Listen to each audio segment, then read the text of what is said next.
confidence, and fulfillment in life. So please help me welcome Jordan Meyer.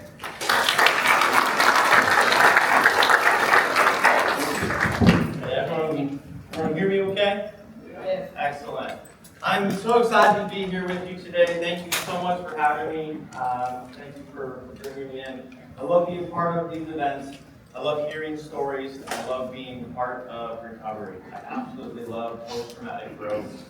Every single day, I work with clients who experience the worst of the worst, and resilience never ceases to amaze me looking for that. So thank you for having me. I love everything that has been said tonight, and I hope that I can add to it, and I can bring something that you take with you and just add more to what's been said tonight. So to start off with, any of you know this book?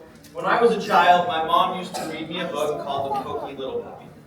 And if you're not familiar with the book is about a mischievous puppy who gets into trouble, tests boundaries, and learns some life lessons along the way. I was raised by a single mom for the first few years of my life. And so in order to keep us going, she often worked multiple jobs at a time. I spent a lot of time at my grandma's house. And so nighttime between me and my mom became sacred. Every single night when going to bed, we would sit in the rocking chair in the corner of the room and she would read me this book. Time seemed to slow down in those moments. And the bond between me and my mom grew from that moment forward. And now as a father myself, I read this book to my children, and I learned that stories are how we make sense of the world.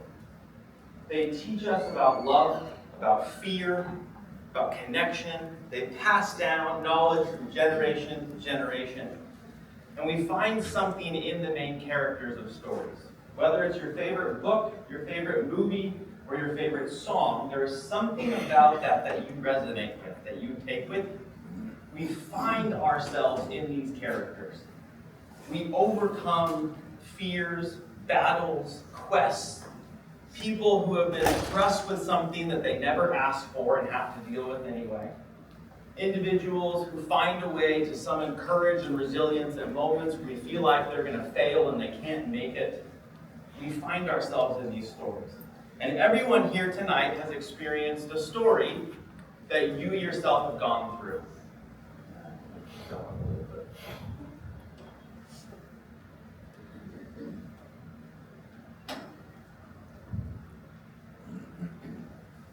There we go. Now, of those stories that you have gone through, how many of you at some point through this have ever heard from somebody that they can't imagine what you've gone through? I can't believe that you've gone through that. I have no idea what I would do if I were you. Right? People have a hard time understanding when a story is so incredible. It seems impossible. It seems like something that nobody should ever have to go through. How did you ever get through it? These stories that we face, sometimes we don't have a choice. They're just given to us. And we have to decide what we do with them. No matter how big or small that story is, there will be days in between that feel manageable, and there are times that are unmanageable in those stories. And if every one of you here tonight, if I were to tell you or have someone write a book about your life, what would be the title of that book? I love asking these questions with those that I work with. If someone were to write a book about your life, number one, what would the title be? And two, who would play you? It's interesting to get the responses. But if you take for just a moment, you think about this. Within our stories, that each year of your life represents a chapter of your book. So far, some of you maybe have gone through 18 to 25 chapters. Others in this room, parents, family, have a little bit more. In each one of those chapters, some of them will be good, some of those will be bad. Some of those chapters you chose, some you didn't. You just responded in the way that you best could. But no matter how many chapters you have or what is in those chapters, from this moment forward, you get to decide what the next chapters are. Graduation is about the opportunity to be able to write the next chapters. For some of you, you may be continuing ones that have already been going on, and for some of you, you maybe get to start fresh and writing ones. But whatever you are doing, the next chapters are up to you. Graduation is one of the unique moments in life that both a story ends and another one begins. For the friends and family in this room, tonight maybe you're not going to hear your name called. You're not going to be part of this. You're not going to come up and receive an award. And tonight's not about your graduation, but it is a celebration for you too. And as mentioned earlier, those of you in this room with friends and family have been along this journey too. You slept in plastic chairs, you drove hours, you held each other's hands. Siblings learned patience in the waiting rooms. It was a journey together. And so tonight's not just about a celebration between the graduates and what they've accomplished, but that everybody in this room was part of a community that learned to thrive together. And it led to the result that it did. So tonight's about you too. And for everyone in this room who, at this moment moving forward, is going to now start to write the next chapters. So when I was 16 years old, as mentioned, I was a rising star athlete. I was a multi-sport All-American. My future was football. Okay, I had multiple scholarship offers. By the time I started high school at 14, I was 6'1". I started shaving at 12. So I had a full beard at 16, right? Full beard at 14, actually, to start freshman year, okay? So 16 rolls around, that summer was going to be a good one. I had the scholarships going, all but signed, and my future was determined. I knew my path, and I knew exactly where I was going. Until in between my sophomore and junior year of high school, I was in an accident that paralyzed me from the waist down. I spent the next several months in the hospital, and then spent the next 18 months learning how to walk again and go through the process of physical therapy, rehab, doctor's appointments, something that in this room you are all too familiar with. That journey for me took something physical, and my body was something that I relied on to be sure of where my path was going. And so every day when you have to negotiate with your body, something changes in you. What happened from there is I went through the process of learning how to recover. I did the physical part, and that's where my focus went. How do I physically recover from this? And I did the appointments, and I did the procedures, and I did everything that was recommended for me to do to see what my best outcome could be. Fortunately for me, as you can see, I was able to have an ending where I was able to walk again. I still take medication on a daily basis to regulate my pain. I still do procedures about every 6 months, and I still look for medical advancements that one day hopefully will allow me to be pain-free. But each day is another journey on our way to get there. So within this story, I recovered physically. The part that surprised me is that during the physical recovery, I would have given anything to be part of what my peers were doing. I didn't want to be in the hospital. I wanted to be voting. I didn't want to be getting those shots. I wanted to be at the dances. I wanted to be at the parties. And I would have given anything to do that. And so when it came time, and 18 months later, when I was able to do that, something was different. And I didn't know what. I went to him, and I knew I could go. But something inside of me had changed. There was this void, this hole, something inside that I didn't quite know how to put my finger on. I didn't know how to label it. I went through something that others of my peers hadn't experienced. And so I felt like I was different. There was something about me that they couldn't understand. I couldn't explain it to them. When every single day becomes a negotiation, and every conversation with doctors is about statistics and what's likely to happen and what your best chance of outcomes are, suddenly you don't worry about what shoes you're going to wear. So the conversations changed, and that part of me inside changed too, and I didn't know how to describe it. Sometimes it shows a lot like depression, loneliness, isolation, confusion, uncertainty, and hopelessness. And for a moment, even though I had healed physically as much as I could, the mental part of me hadn't caught up yet. And so I spent the next few years trying to figure out what that was. I didn't know.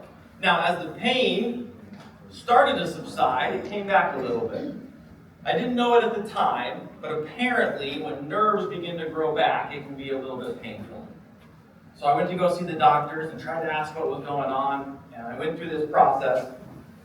And the mental part was trying to catch up with it. Okay? So I went to my doctor, 18 months of seeing the same neurosurgeon. I was trying to explain to them what was going on. There was this pain, I didn't know what it was, I didn't know where it was coming from, I didn't know how to explain to him what it was. There was just this pain. I didn't know it at the time, but a large part of that pain was up here.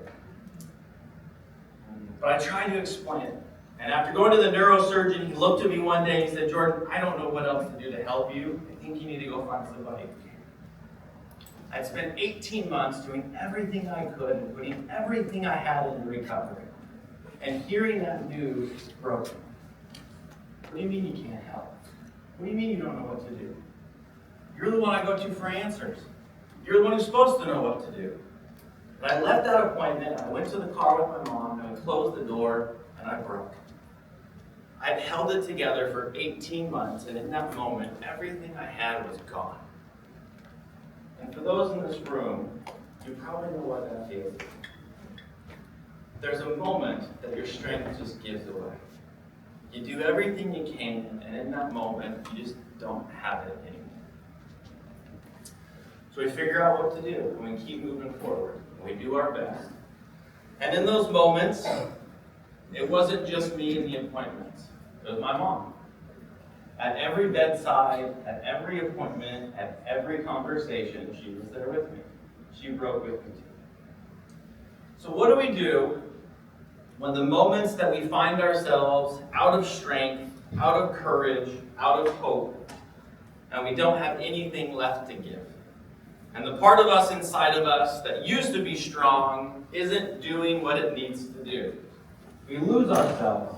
And so I try to figure out from there, and one of the questions that has driven my research and my clinical work since then is, one, what happens to a person when an injury or diagnosis changes in a way that they weren't ready for? And two, what makes people resilient, truly resilient? The kind of resilient that isn't on posters, not the memes on TikTok that we see. True resilience is how we get through it. Because what I had experienced, and what I didn't know when I came to label later, is that I had experienced an identity crisis at 16. I didn't know it, but later, now that I know what's going on. And when you go through an identity crisis, when the version of you, of how you see yourself, no longer matches where you're at in life, you don't know who you are. I had recovered physically, but I didn't know who I was now. I wasn't the athlete. I wasn't the kid that people knew. I wasn't the strong one. I wasn't the one who had a certain future anymore. And I didn't know what to do with that. So an identity crisis is when the version of you can't get carried forward into the next chapter of life. And you have to create a new identity in order to do that. Now, for a while afterwards, my identity became survivor. That's what I grabbed onto, and it's absolutely okay to do that.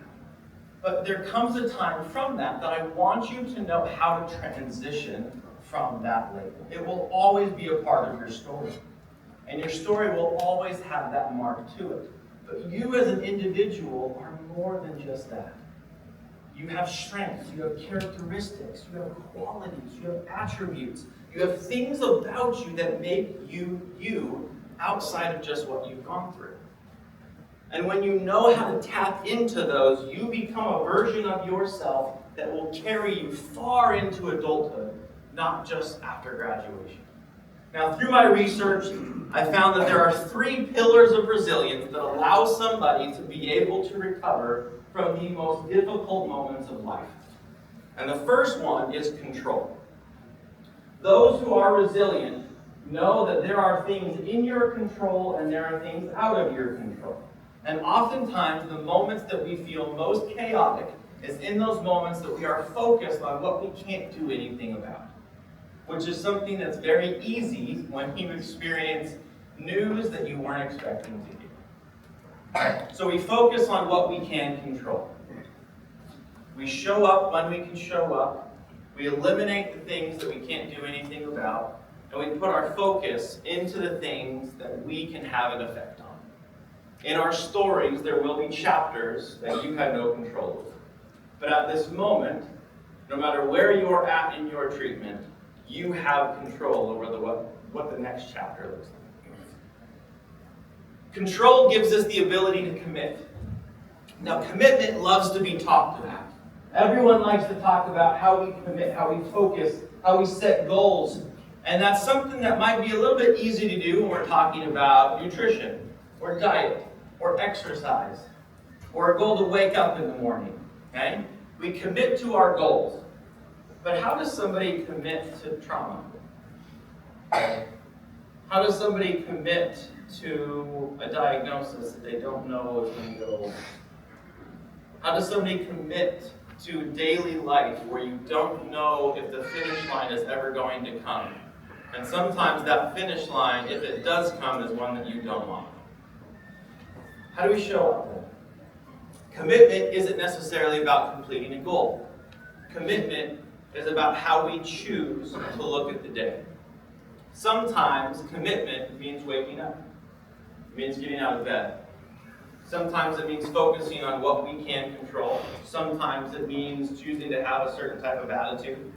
Sometimes it means continuing, trying something new. Sometimes it means trying something old.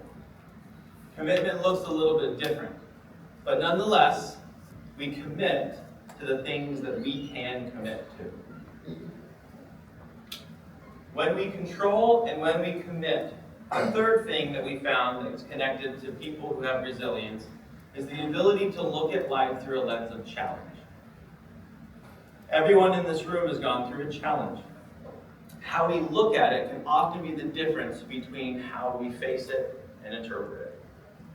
Challenge is the ability to look at the things we go through in life as an opportunity for growth and advancement. And it can at times, as I explained earlier, we can have moments that we break. We can have moments that we're not strong, okay? Part of the commitment and the way that I like to refer to it is oftentimes it may feel like we are stumbling through a cave in the pitch black. There's no end in sight. We have no light, and the only thing that we can do is either sit down and cry or keep walking forward. And as long as we keep walking forward, eventually we reach the end. One of my favorite analogies when talking about challenge is outside of psychology, I absolutely love history. I love stories. And two of my favorite time periods are the formation of England and Rome. I love learning about the Saxons and the Danes, and I love learning about the formation of cultures and how they came to be. Okay? And in those cultures, swords were huge. Every single warrior had a weapon with them.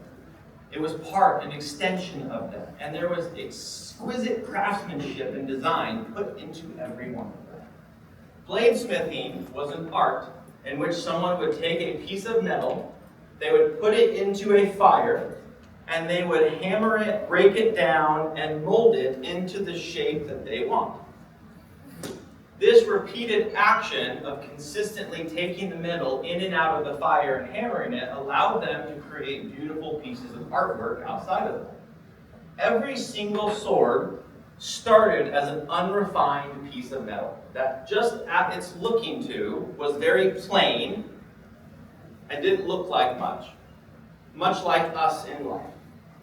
Every one of us at some point will go through a fire. Those of you in this room have gone through several.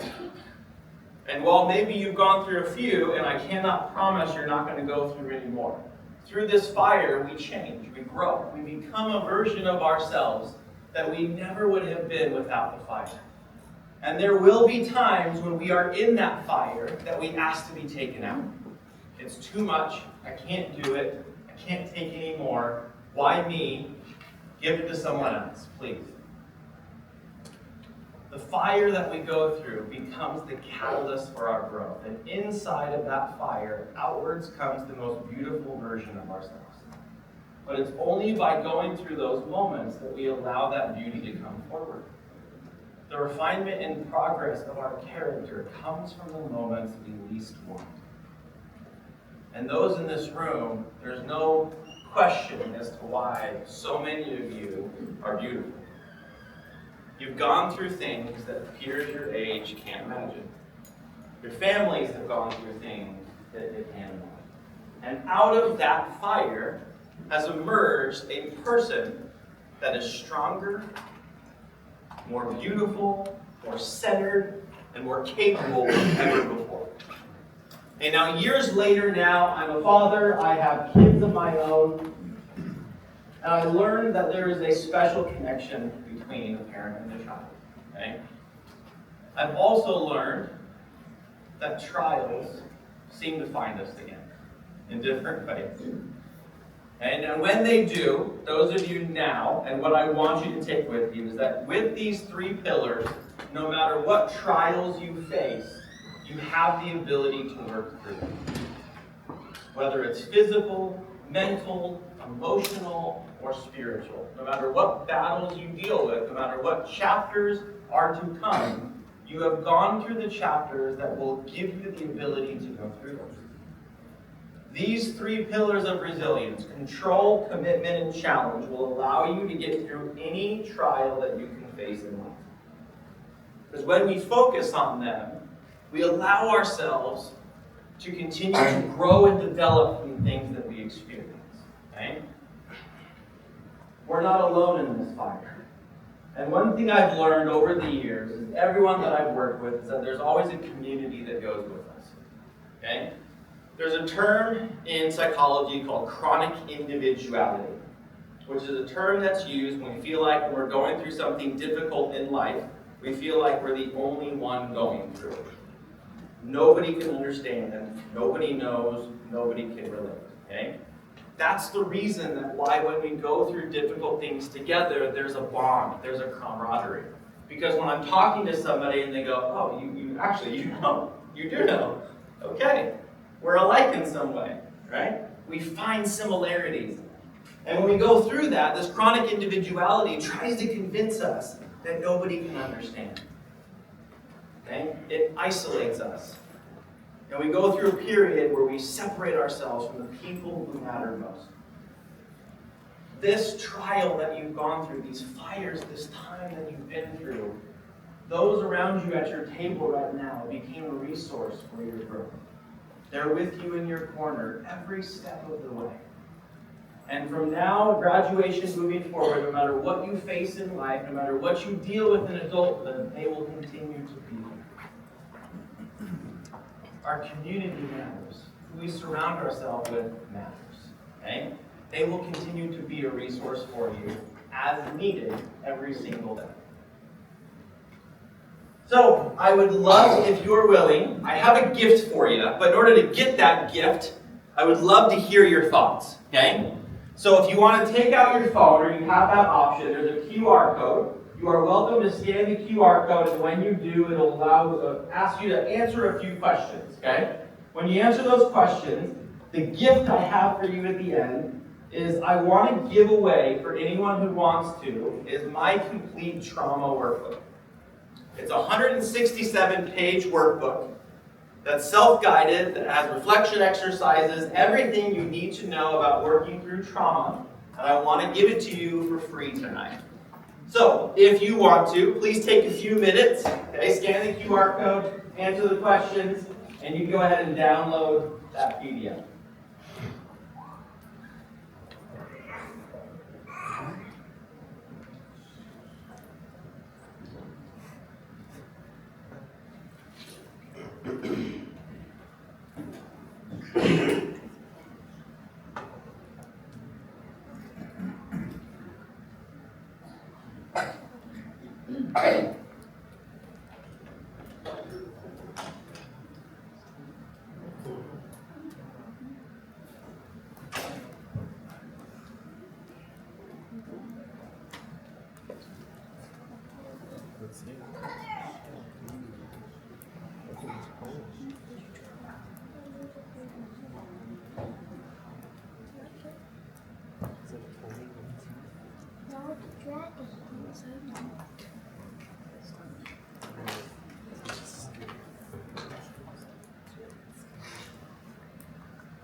someone able to access it? I want to make sure we got it. Okay, good. Okay, awesome. All right. So earlier we talked about how if someone were to write a book about your life, one, what would the title be? And two, who would play you? And I'd like to take a moment, if anyone is willing, is there anyone willing to raise your hand and share with us what you feel like the title of your book would be and who might play you?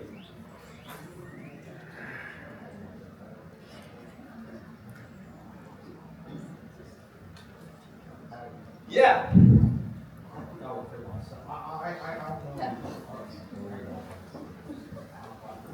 Okay, play yourself? Yeah.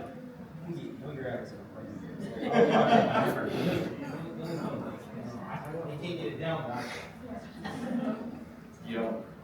Nobody can play you but you, right? What's the title of the movie or title of the book? Do you have one? I'm tired. Okay. Accurate title. Huh? Good. Others? Yeah. Story about cancer. Okay. Story about cancer. Love it. Who would play you? My family and everybody else that has it. Okay. Yeah. Love it. Good. Any others?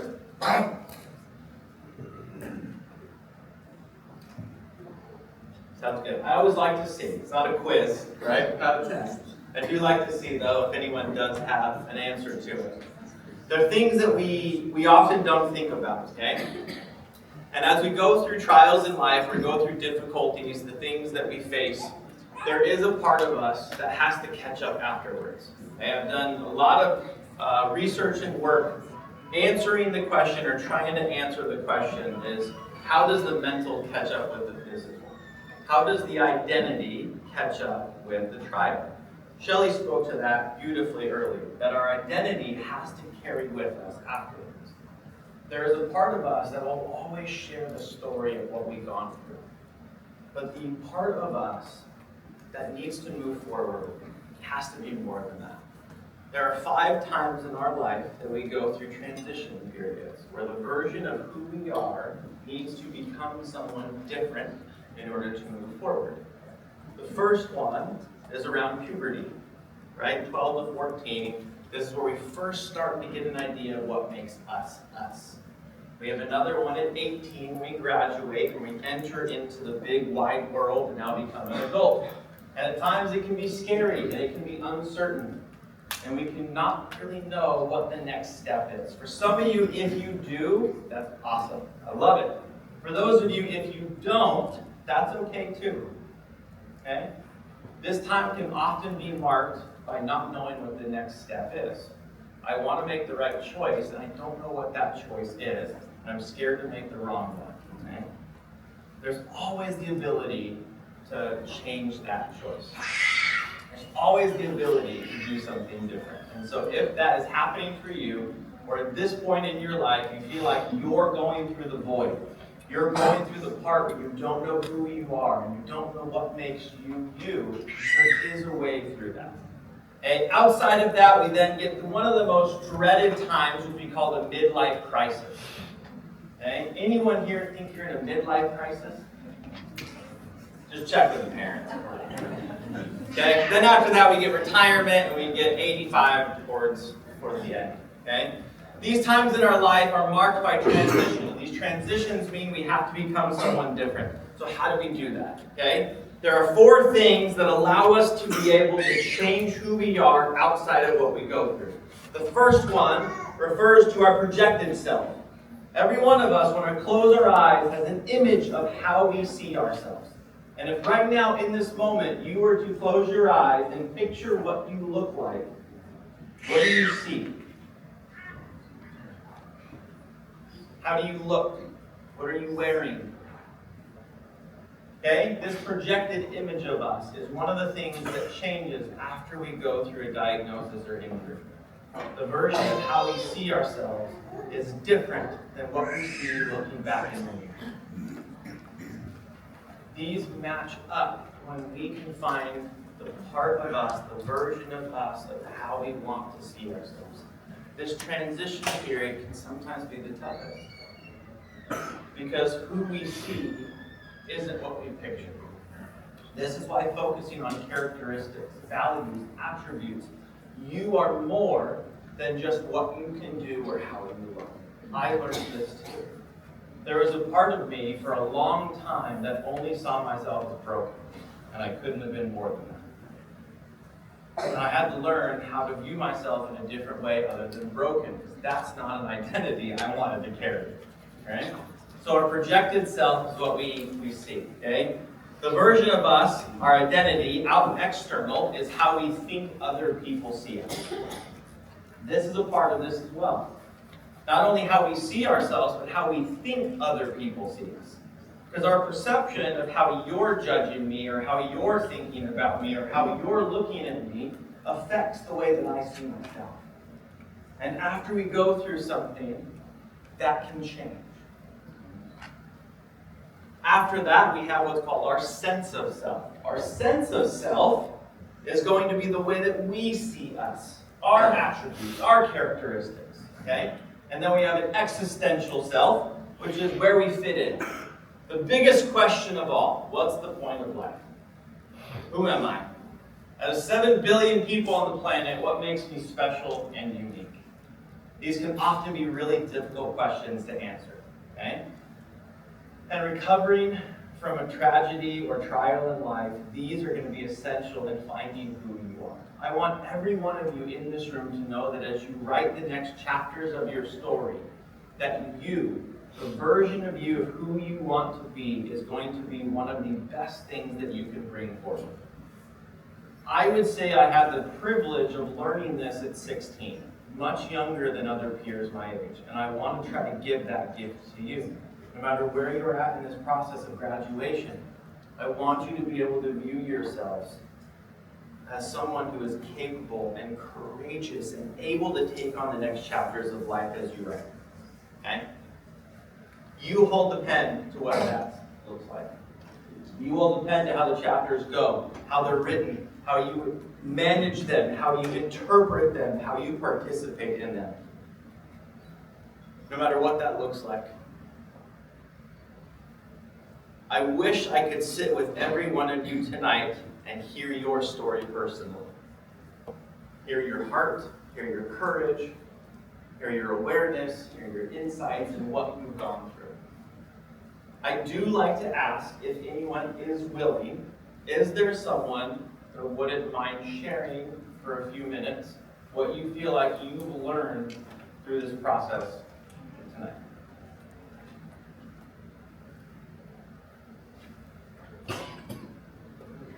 You got interviews, so you already did it, right? Yeah. If not, that's okay. I do like to ask.